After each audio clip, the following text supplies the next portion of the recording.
నమస్కారం, welcome to 1TV news. ముందుగా headline చూద్దాం.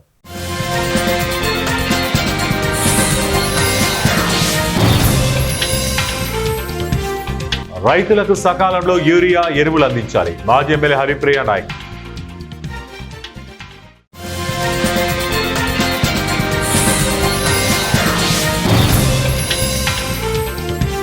ప్లాస్టిక్ వినియోగాన్ని తగ్గించండి. ఎమ్మెల్యే బడేటి రాధాకృష్ణ పిలుపు.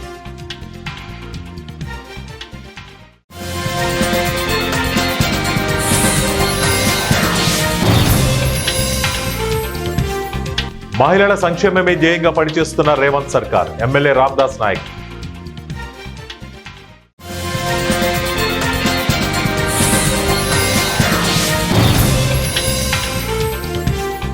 అనంతపురం జిల్లా కళ్యాణదుర్గంలో పట్టపగల చోరీ. నగదు దోచుకెళ్లిన దుండగులు. ఖమ్మం జిల్లా వైరా నియోజకవర్గ కేంద్రంలో ఇందిరా మహిళా శక్తి సంబరాలు ఘనంగా నిర్వహించారు. మహిళా శక్తి సంబరాల్లో వైరా ఎమ్మెల్యే మాలత్ రామ్దాస్ నాయక్, హస్తకళల చైర్మన్ నాయుడు సత్యనారాయణ, గిడ్డంగుల సంస్థల చైర్మన్ రాయల నాగేశ్వరరావు, జాయింట్ కలెక్టర్ శ్రీనివాసరెడ్డి ఖమ్మం జిల్లా వైరా నియోజకవర్గ కేంద్రంలో ఇందిరా మహిళా శక్తి సంబరాలు ఘనంగా నిర్వహించారు. మహిళా శక్తి సంబరాల్లో వైరా ఎమ్మెల్యే మాలత్ రామ్దాస్ నాయక్, హస్తకళల చైర్మన్ నాయుడు సత్యనారాయణ, గిడ్డంగుల సంస్థల చైర్మన్ రాయల నాగేశ్వరరావు, జాయింట్ కలెక్టర్ శ్రీనివాసరెడ్డి అతిథులుగా పాల్గొన్నారు. ఈ సందర్భంగా మహిళా శక్తి గ్రూపులకు ఎమ్మెల్యే రామ్దాస్ నాయక్ రుణాలు, రేషన్ కార్డులు, ఇందిరమ్మ ఇళ్లు పంపిణీ చేశారు. ఈ సందర్భంగా ఆయన మాట్లాడుతూ తెలంగాణ రాష్ట్ర ముఖ్యమంత్రి రేవంత్ రెడ్డి మహిళల సంక్షేమమే ధ్యేయంగా పనిచేస్తున్నారన్నారు. మహిళలకు పారిశ్రామికవేత్తలుగా, వ్యాపారస్తులుగా రాణించేందుకు మహిళా శక్తి గ్రూపుల ద్వారా రుణాలు అందించడం జరిగిందని తెలిపారు.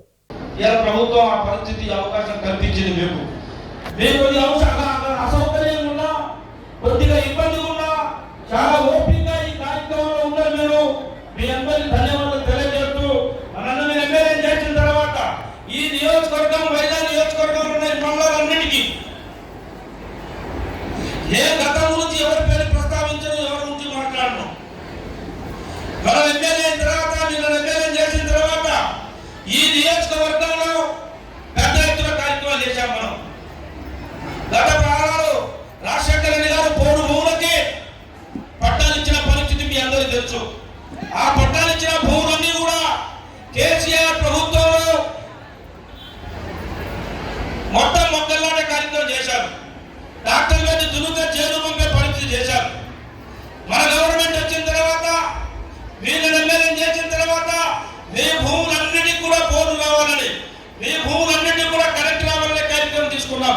దాదాపు 6 నెలలుగా నిద్రపోకుండా గెలిచిన తర్వాత ఇటు పార్టీలు అయితే, ఇటు రైతులు అయితే, ఇటు మన పార్టీ నాయకత్వం అయితే, ఇటు మీరందరూ అయితే ఎక్కడ కూడా నిద్రపోకుండా మేల్కొని తెల్లారి దాకా బోర్లు వేసే దాంట్లో పారెస్టోళ్ళు ఇబ్బంది పెట్టేదాన్ని బతిలాడి ఏం చేసే చేసి దాదాపు మీ అందరికి 5,000 బోర్లు వేయించే కార్యక్రమం తీసుకున్నారని చెప్పేసి మీ అందరికీ గౌరవ చేస్తా ఉన్నా. ఇవాళ 2 పంటలు పండుతా ఉన్నాయి. మన కొడి జిల్లా విక్రమ్ నగర్, రామలక్ష్మణ నగర్, రజమేలి నగర్ పోయి చూస్తా ఉంటే 2 పంటలు వేసి ఇవన్నీ బోర్లు ఉండేయా, ఇవన్నీ చెట్లు పుట్టలు ఉండే, ఇలా మీ దయ వల్ల బోర్లు వేసుకున్నాం, 2 పంటలు పండిస్తా ఉన్నాం అని చెప్పి చెప్తా ఉంటే సంతోషం అనిపించింది. ఆ సంతోషంలో మీ అందరినీ చెప్పుకుందామని ఇక్కడ కూర్చుంటే మొదలష్టప్పుడు కరెంట్ తీసేశారు. మీ అందరికి ఆట అసౌకర్యమైంది, మా మైండ్ అప్సెట్ అయింది. దీన్ని మన్నించారు, మన్నించి కూడా క్షమించారు, క్షమించి కూడా ఓపికగా కూర్చున్నారు. కాబట్టి మీ అందరికి ఇంకోసారి దండం పెడతా ఉన్నా. తెలంగాణ ప్రజలు బిర్యానీకి అమ్ముడు పోయేవాళ్ళు కాదు. నువ్వు నీ అయ్యా బిర్యానీ కొన్నావు, మందుకు అమ్ముడు పోయి ఎక్కడో ఢిల్లీలో, కేరళలో మీరు పోయి చేశారు అకృత్యాలన్నీ కూడా మాకు తెలుసు. తెలంగాణ సమాజాన్ని కనుక మీరు కనుక పుష్పించినట్టయితే ప్రజలు మిమ్మల్ని నమ్మరు, ఇప్పటికీ అసహించుకుంటున్నారు. మీరు చేసినటువంటి స్కాములు ఈ రాష్ట్రాన్ని అతలాకుతలం చేస్తూ ఉన్నాయి. ఇవాళ కాళేశ్వరంలో 1,00,000 కోట్ల రూపాయలు దారి దోపిడీ చేసి మీరు ఇంకా పైన ప్రభుత్వమా అని రేవంత్ రెడ్డి గారిని ఇష్టం వచ్చినట్టు మాట్లాడుతున్నారు. బిడ్డ మీరు గుర్తుంచుకోండి, మా ముఖ్యమంత్రి గారికి ఒక మాట ఉన్నా కూడా మేము సహించాం. శిశుపాలుడికి కనుక ఛాన్స్ ఇచ్చినట్టు కేటీఆర్కి మా రేవంత్ రెడ్డి గారు ఛాన్స్ ఇస్తున్నాడు. 100 తప్పులు అయిన మరుక్షణమే నీకు శిరచ్ఛేదం ఉండకపోవచ్చు, కానీ నీకు లోపలికెళ్ళి ఈ కర్మాగారాలు ఉన్నాయి, ఈ కారాగారాల్లో నువ్వు తప్పనిసరిగా శ్వేత తీర్చాల్సిన టైం వచ్చింది. బిడ్డ నువ్వు నిద్రపోమాకు, నువ్వు చేసినవన్నీ బయటకు వస్తాయి. నువ్వు చేసిన ఓట్ ట్యాపింగ్లు అన్నికి ఇన్ని కాదు, నువ్వు చేసినటువంటి అకృత్యాలన్నీ కూడా ఇవాళ ఈ ప్రజలందరికీ తెలుసు. మీరు ఒక్కటి గుర్తుంచుకోండి, అలాంటి నాయకుల్ని మన మధ్యకి వస్తే రాళ్లతో కొట్టాల్సినటువంటి పరిస్థితి ఏర్పడ్డది. మీ అందరి జీవితాల్లో నాటాడుకున్నాడు 10 సంవత్సరాలు. ఒక కాటు లేదు, ఒక ఇల్లు లేదు, ప్రజా సంక్షేమే లేదు, సెక్రటరీ లేదు, ఆఫీసులే లేవు. ఆయన గడియే ఆఫీసు, ఆయనే ఆఫీసు, ఆయన కొడుకు, ఆయన బిడ్డ, ఆయన అల్లుడు, వీళ్ళు మాత్రమే ఆఫీసు. మీరు గుర్తుంచుకోండి. ఇవాళ రేవంత్ రెడ్డి గారు వచ్చిన తర్వాత ఎమ్మెల్యేలు కానీ అధికారులు కానీ అందరూ కూడా మీకు మీ దగ్గరకు వచ్చి మీ అవసరాలు ఏంటి, మీరు ఏం చేస్తున్నారు, మీకు సమస్యలు ఏంటి, ఆ సమస్య. భద్రాద్రి కొత్తగూడెం జిల్లా ఇల్లందు వ్యవసాయ మార్కెట్లో రైతులకు సకాలంలో యూరియా పంపిణీ చేయాలని డిమాండ్ చేస్తూ ఇల్లందు PACS ఎరువుల గోదాము వద్ద రైతులతో కలిసి ధర్నా చేశారు. మాజీ ఎమ్మెల్యే హరిప్రియ నాయక్, జిల్లా మాజీ గ్రంథాలయ సంస్థ చైర్మన్ డెండిగల రాజేందర్, BRS శ్రేణులు, రైతులు ఈ కార్యక్రమంలో పాల్గొన్నారు. సందర్భంగా హరిప్రియ నాయక్ మాట్లాడుతూ జిల్లాలో రెవెన్యూ మంత్రితో పాటు 2 మంత్రులు ఉన్నా జిల్లాలో ఈ పరిస్థితి ఉంటే రాష్ట్రం మొత్తం ఎలా ఉంటుందో చెప్పాలన్నారు. కాంగ్రెస్ ప్రభుత్వంలో దగాపడ్డ రైతులు యూరియా అందియాలేని స్థితిలో ప్రభుత్వం ఉందని ఆమె అన్నారు.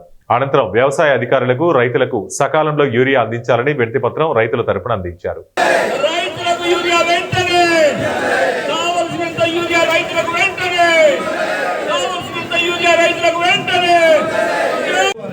రైతుల పంట పనులు నిలబెట్టేసి తెల్లవారు 3 గంటలకి 4 వచ్చి ప్రకటన చేస్తున్నారు. అందరూ వచ్చేసి రైతులు నిలబడతారు కాబట్టి. రెవెన్యూ శాఖ మంత్రిగా ఉన్నటువంటి ఈ ఉమ్మడి ఖమ్మం జిల్లాలో ఈ దుస్థితి, అసలు మొత్తం మరి ఆర్థిక శాఖ మంత్రిగా ఉన్నటువంటి బట్టి గారు ఉన్నటువంటి ఉమ్మడి ఖమ్మం జిల్లాలో ఈ దుస్థితి. ఇప్పటికే సీతారామ నీళ్లు మన కడుపు కొట్టి మరి ఖమ్మం జిల్లాకు ఎత్తుకుపోయారు. మేము ఒకటే అడుగుతా ఉన్నాం, అయ్యా ఆ రైతులకు ఇవ్వండి, మేము కాదనట్లేదు, కానీ మా కడుపులు మీరు ఎండగొట్టడం అనేది ఎంతవరకు కరెక్ట్? ఎవరి గొప్పల కోసం వాళ్ళు ఇక్కడ నుంచి ఉన్నటువంటి గోదావరి నీళ్ళని తీసుకెళ్తా ఉన్నారు, ఇక్కడ రైతుల్ని ఎండగడతా ఉన్నారు, యూరియా ఇవ్వక ఎండగడతా ఉన్నారు, మహిళలకు ఇచ్చినటువంటి వాగ్దానాలు ఇవ్వక ఎండగడతా ఉన్నారు. రానున్నటువంటి భవిష్యత్తు రోజుల్లో తప్పకుండా మరి రైతులే కాదు, మహిళలే కాదు, రాజీవ్ యువ వికాస్ పేరుతోటి మరి యువకుల్ని కూడా మోసం చేశారు. ప్రతి ఒక్క వర్గము, ప్రతి ఒక్కరు మిమ్మల్ని బుద్ధి చెప్పడానికి రెడీగా ఉన్నారు. మళ్ళీ కేసీఆర్ గారిని మరి ఇప్పటికిప్పుడు కనుక ఎలక్షన్లు వస్తే గెలిపించడానికి రెడీ. అనంతపురం జిల్లా కళ్యాణదుర్గం పట్టణం పార్వతీనగర్లోని త్రివేణి రాజేంద్ర టీచర్ ఇంట్లో శనివారం చోరీ చోటు చేసుకుంది. డ్యూటీ అనంతరం తిరిగి ఇంటికి వచ్చి చూస్తే ఇంటి తాళాలు పగలగొట్టి బీరువాలోని బంగారు, వెండి, నగదు, దుండగులు చోరీ చేసినట్లు బాధితులు తెలిపారు. ముందుగా డయల్ 112కు బాధితులు కాల్ చేసి సమాచారం అందించారు. స్థానిక పట్టణ పోలీసులు సంఘటనా స్థలానికి చేరుకుని సిఐ యువరాజు, సిబ్బంది చేరుకుని పరిశీలించారు. దాదాపు 25 తులాల బంగారం, 5 తులాల వెండి, 25,000 నగదును దుండగులు ఎత్తుకెళ్లినట్లు పోలీసులకు బాధితులు తెలియజేశారు. కళ్యాణదుర్గంలో పట్టపగలే దొంగలు రెచ్చిపోతున్నారని కాలనీ వాసులు వాపోతున్నారు. పార్వతీనగర్ వాసులు భయాందోళనకు గురయ్యారు. పట్టణ పోలీస్ స్టేషన్లో బాధితుల ఫిర్యాదు మేరకు కేసు నమోదు చేసుకున్న పోలీసులు డాగ్ స్క్వాడ్, క్లూస్ టీంలతో దర్యాప్తు చేస్తున్నట్లు పోలీసులు తెలిపారు. 5:30కు వచ్చేంత వరకు మీకు తెలియదు. తెలియదు కదా సార్. ఆ గేట్ బీగం తీసినాము, ఇది తీద్దాం బీగం అనుకుని మాట్లాడుకుంటూ వచ్చేటప్పటికి ఆల్రెడీ ఓపెన్ పరిగెత్తుకొని లోపలికి వచ్చేటప్పటికి అది అన్ని దాని మీద పడేసి ఆ బీరువా అడ్డం వేసిపోయింది. ఎంత మాత్రం ఉంటుంది గోల్డ్? 21 దాకా ఉంది సార్. క్యాష్ ఎంత? 25,000. వెండి 5 తులాలు. ఆంధ్రప్రదేశ్ రాష్ట్ర డీజీపీ హరీష్ కుమార్ గుప్తా ఏర్పాటు చేసిన శక్తి టీంకు ప్రత్యేకంగా ఏర్పాటు చేయబడిన శక్తి దళం సభ్యులతో ఏలూరు జిల్లా పోలీసు కార్యాలయంలో ఎన్ సూర్యచంద్రరావు సమావేశం నిర్వహించారు. ఈ సందర్భంగా సూర్యచంద్రరావు మాట్లాడుతూ జిల్లా ఎస్పీ ప్రతాప్ శివకిషోర్ ఆధ్వర్యంలో ఏలూరు జిల్లాలో 6 శక్తి టీంలను ఏర్పాటు చేసినట్లు తెలిపారు. 6 సభ్యులతో జిల్లా వ్యాప్తంగా 6 బృందాలుగా 36 మందితో శక్తి టీమ్స్ ఏర్పాటు చేశామని తెలిపారు.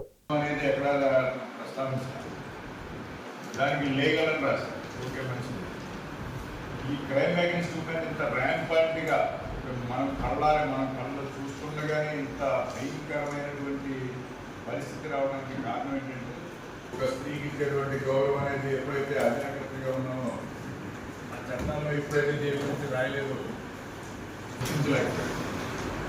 సాధారణంగా మనకి గాంధీ మహాత్ముడు కానీ, మన అంబేద్కర్ గారు కానీ, అలాగే ఇలాంటి అప్పుడు ఉన్నటువంటి స్వతంత్రం వచ్చేటప్పుడు ఉన్నటువంటి ఎవరైతే మేధావులు ఉన్నారు, మేధావులకి అందరికీ కూడా 4 దశాబ్దాల తర్వాత ఈ సమాజాలు చెప్పగలిగారు. సో అలా చెప్పేవాళ్ళు ఆల్మోస్ట్ 65-70 వచ్చినప్పటికి అందరూ పోయారు, ఎవరు లేరు. మహిళ కోసం రాసింది అది ఇద్దరికి వర్తిస్తుంది. ఎనీ హెరాస్మెంట్ పోలేదు. ఏలూరు నగరంలో రాష్ట్ర ప్రభుత్వ ఆదేశాల మేరకు ప్రతి నెలలో 3వ శనివారం పర్యావరణ పరిరక్షణ కొరకు స్వర్ణ ఆంధ్ర స్వచ్ఛ ఆంధ్ర కార్యక్రమాన్ని వంగాయగూడెంలోని 16వ డివిజన్లో ప్లాస్టిక్ కాలుష్య నివారణపై ప్రజలకు అవగాహన కల్పించేందుకు శనివారం ఈ కార్యక్రమాన్ని నిర్వహించారు. కార్యక్రమానికి ముఖ్య అతిథులుగా ఏలూరు ఎమ్మెల్యే బడేటి రాధాకృష్ణ హాజరయ్యారు. ఈ కార్యక్రమంలో బడేటి చెంటి మాట్లాడుతూ ప్రజలందరూ ప్లాస్టిక్ వినియోగాన్ని తగ్గించి పర్యావరణాన్ని రక్షించాలని విజ్ఞప్తి చేశారు. డివిజన్లో శానిటేషన్ వర్క్ అద్భుతంగా చేసిన కార్మికులకు 5,000 పారితోషికాన్ని ఎమ్మెల్యే తన సొంత నిధులను అందించారు. అనంతరం మొక్కలు పంపిణీ చేశారు. 3వ శనివారం మనం చేసుకుంటున్నాం. ఈ రోజున ప్లాస్టిక్ నిరోధించడం కోసం ఏదైతే సింగిల్ టైం యూజ్ చేస్తున్నామో దాన్ని అందరూ కూడా ప్రతి ఒక్కరు కూడా బ్యాన్ చేయవలసిన అవసరం ఎంతైనా ఉంది. మెప్మా గ్రూప్ వాళ్ళకి కూడా చెప్పాను. ఎందుకంటే భవిష్యత్తులో మీరు ఏదైనా స్థాపించుకునే చిన్న కుటీర పరిశ్రమగా మీరు ఏదైతే పేపర్ బ్యాగ్స్ కానీ ఏదైతే పేపర్ కప్స్ కానీ ఏదైతే మీరు ఏలూరుకు సరిపడా మీరు అందించే పరిస్థితిలో ఉన్నప్పుడు డెఫినెట్ గా ఏలూరులో ప్లాస్టిక్ వాడకం లేకోకుండా చేసే బాధ్యతను నేను తీసుకుంటానని మీ అందరికి కూడా చెప్పడం జరిగింది. మీ అందరికీ ఉపాధితో పాటు ఏదైతే మనం అందరం కూడా ఎక్కడ పడితే అక్కడ వర్షాకాలం వచ్చినప్పుడు కాలువలన్నీ స్ట్రక్ అయిపోతున్నాయో, కాలువల్లో నీరు పారట్లేదో అన్నింటికి కూడా మనమే కారణం. ప్రతి ఇంటి ముందు కూడా మీరు ఏ సందులోకి వెళ్ళండి, ఒక్క సందు ప్లాస్టిక్ బ్యాగ్ కానీ ప్లాస్టిక్ గ్లాస్ కానీ లేకుండా ఉండే కాలం ఎక్కడ మన ఏలూరు నియోజకవర్గంలో ఎక్కడ కనిపించదు. ఏలూరే కాదు ఎక్కడ కనిపించదు. కానీ అది కనిపించుకోకుండా చేసే బాధ్యతను మనం తీసుకో. వైసీపీ నాయకురాలు ఆర్కే రోజాపై అనుచిత వ్యాఖ్యలు చేసిన నగర ఎమ్మెల్యే బాడు ప్రకాష్ పై తగిన చర్యలు తీసుకోవాలంటూ ఏలూరు జిల్లా వైసీపీ అధ్యక్షురాలు సరితారెడ్డి కూటమి ప్రభుత్వంపై తీవ్ర విమర్శలు చేశారు. ఏలూరు నగరంలోని జిల్లా వైఎస్ఆర్సీపీ కార్యాలయంలో విలేకరుల సమావేశం జరిగింది. ఈ సందర్భంగా పలువురు మహిళా నాయకులు మాట్లాడుతూ ఆర్కే రోజాపై చేసిన వ్యాఖ్యలను ఖండించారు. కూటమి ప్రభుత్వం రాష్ట్రంలో అరాచక పాలన నడుపుతోందని విమర్శించారు. రెడ్ బుక్ పాలన నడుస్తోందని, రాష్ట్ర వ్యాప్తంగా పలువురు వైసీపీ నాయకురాలపై దాడులు జరుగుతున్నప్పటికీ, మహిళా హోంమంత్రి రాష్ట్రంలో ఉన్నప్పటికీ రాష్ట్రంలోని మహిళలకు తగిన భద్రత లేకపోయిందని విమర్శించారు. ఇటీవల కృష్ణా జిల్లా చైర్పర్సన్ ఉప్పల హారికపై కూటమి నాయకులు దాడి చేయడం, రోజాపై అనుచిత వ్యాఖ్యలు చేయడం హేయమైన చర్యగా అభివర్ణించారు.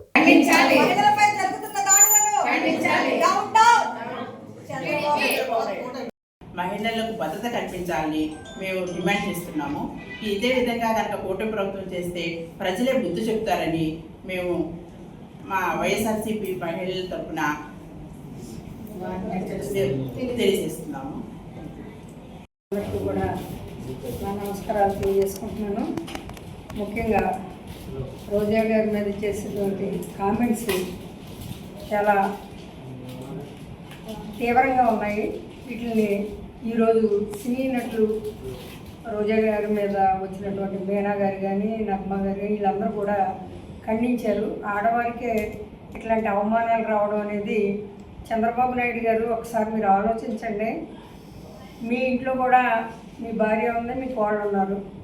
రోజా గారు ఒక ఎమ్మెల్యే చేసింది, ఒక మినిస్ట్రీ చేసింది. అట్లాగే రాజకీయ రంగం కాకుండా సినీ రంగంలో కూడా ఆవిడకి మంచి నేమ్ ఉంది. ఆమె ప్రైడ్ బ్యాండ్గా కూడా ఆవిడ వైఎస్ఆర్ పార్టీలో పేరు తెచ్చుకున్నటువంటి లేడీ. అట్లాంటి ఆవిడని ప్రెసిడెంట్ 16వ డివిజన్ కార్పొరేటర్ అండి. మరి ఆంధ్రప్రదేశ్లో మరి ఏ విధంగా పరిపాలన సాగుతుందనేది మనం అందరం చూస్తున్నాము. మరి అత్యాచారాలతో ఆంధ్రప్రదేశ్ని ఈ విధంగా భ్రష్టు పట్టించేసింది కూటమి ప్రభుత్వము. ఆ కూటమి ప్రభుత్వంలో ప్రజలకు ఎవరికి రక్షణ లేదనుకుంటే మహిళలకు మరి ముఖ్యంగా అసలు రక్షణ లేదు. చిన్నపిల్లల మీద మానభంగాలు, పెద్ద పిల్లలు చిన్న అని పెద్ద తేడా లేకుండా ఆడవాళ్ళకి రక్షణ అనేది లేకుండా పోయింది. మరి ఈరోజు మనం చూసుకుంటే నగర ఎమ్మెల్యే గారు రోజా గారు మరి సినిమా ఇండస్ట్రీలో ఒక మంచి పేరు తెచ్చుకున్న ఆవిడ పొలిటికల్గా కూడా మరి మహిళ ఉండి ఈ స్థానంలో ఎంతో సీనియర్ పొలిటీషియన్ అయి ఉంటే ఆవిడ పట్టుకొని మరి గాలి ప్రకాష్ మరి ఆయన నగరి ఎమ్మెల్యే గారు ఏం మాట్లాడుతున్నాడండి, వ్యాంప్కి ఎక్కువ హీరోయిన్కి తక్కువ అని మాట్లాడుతున్నారు. ఆమె క్రేజ్ ఏంటో అనేది జనాలకి తెలుసు. ఆవిడ గుర్తింపు ఏంటో అనేది ఒక మహిళగా ఆవిడ ఒక కుటుంబంలో ఒక మహిళగా ఆవిడ. ఈరోజు మా జిల్లా అధ్యక్షుడు సరితారెడ్డి గారి అధ్యక్షతన మేము ప్రెస్ మీట్ పెట్టడం జరిగింది. ప్రెస్ మీట్ ఎందుకు అంటే మహిళల పట్ల ఎంత దారుణంగా వ్యాఖ్యలు చేస్తున్నారో ఆ వ్యాఖ్యల్ని తీవ్రంగా ఖండిస్తూ ప్రెస్ మీట్ పెట్టడం జరిగింది. ఈరోజు మాజీ ఎమ్మెల్యే గారైన ఆర్కే రోజా గారి మీద వ్యాఖ్యలు తీవ్రంగా ఖండిస్తున్నామండి. ఎందుకు అని అంటే ఇప్పుడిప్పుడే మహిళలు అందరూ బయటికి రావడం జరుగుతుంది. రాజకీయాల్లో కానివ్వండి, అలాగే వివిధ వృత్తుల్లో మహిళలు ఇప్పుడే బయటకు వస్తున్నారు. అలాంటి పరిస్థితుల్లో ఇలాంటి వ్యాఖ్యలు చేయడం వల్ల ముందుకు వచ్చే మహిళలు కూడా రాలేని పరిస్థితి. ఎందుకు అని అంటే మహిళలు తీవ్రంగా ఖండిస్తున్నారు. రోజా గారిని మరి రాజకీయంగా ఆవిడ చేసే అవినీతిగా ప్రశ్నిస్తుంటే అవి ఎదుర్కొనలేక మరి ఆవిడ్ని ఏ విధంగా దెబ్బతీయాలి, ఆవిడ ఏ విధంగానూ అవినీతి చేయదు, ఎలాంటి కార్యకర్తకి ఏ ఇబ్బంది వచ్చినా ముందుండే టైప్ కాబట్టి ఇవన్నీ ఏ విధంగా దెబ్బతీయాలి అంటే ఆవిడ క్యారెక్టర్ అసెస్మెంట్ చేస్తేనే ఆవిడ కుంగిపోతుంది, బయటికి రాదు, మమ్మల్ని క్వశ్చన్ చేయదనే ఉద్దేశంతో మరి ఆ విధంగా ఆయన పబ్లిక్ మీటింగ్ లో ఆవిడ క్యారెక్టర్ని అసెస్మెంట్ చేయడం అనేది జరిగింది. ఒక కళాకారుని, ఒక నటిని ఆ విధంగా మాట్లాడడం అనేది ఎంత తప్పు. ఆవిడ పార్టీ వ్యవస్థాపకులు ఎన్టీ రామారావు. వార్తలు ముగించే ముందు ముఖ్యాంశాలు మరోసారి.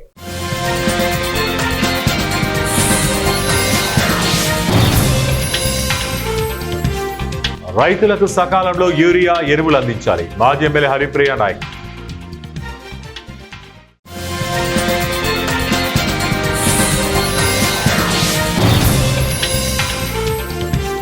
ప్లాస్టిక్ వినియోగాన్ని తగ్గించండి, ఎమ్మెల్యే బడేటి రాధాకృష్ణ పిలుపు.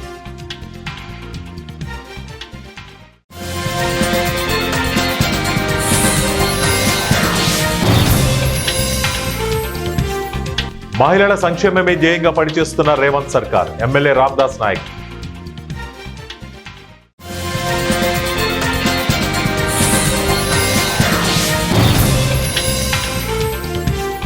అనంతపురం జిల్లా కళ్యాణదుర్గంలో పట్టపగల చోరీ, నగదు దోచుకెళ్లిన దుండగులు.